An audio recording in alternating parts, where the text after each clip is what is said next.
On Saturday, August 10th, one of our off-duty canine handlers was at home with his dog, and one of his children were bit. And so that obviously is a very tragic incident that's occurred.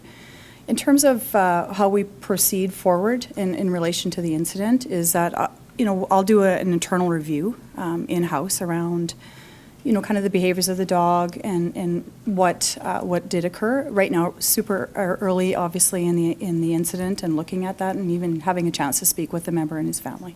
So we've had this specific dog for just about 2 months now, so he's fairly new to us.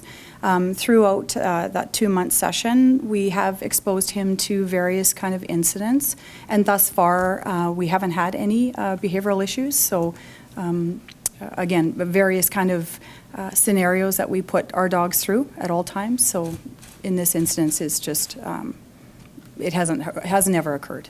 Around the world, it is standard with all canine agencies that dog does go home with them. It's really around socialization. So if you can attribute it to us, when we're at work, we work. When we're at home, we're allowed to actually exhale, and that's what we do with our dogs as well. So that's why they go home. That's why every canine handler will bring their dogs home, because it allows them to not be in work mode, and it is really a socialization piece. In relation to the dog's back at the kennels with us now. There will be a reassessment period because we've only had this dog for a couple of months.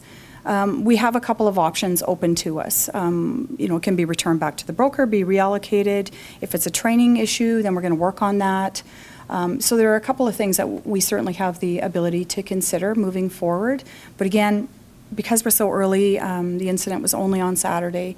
There are those wounds that we want to kind of work around and support our member and their family, and then we'll work towards what are we going to do with this canine.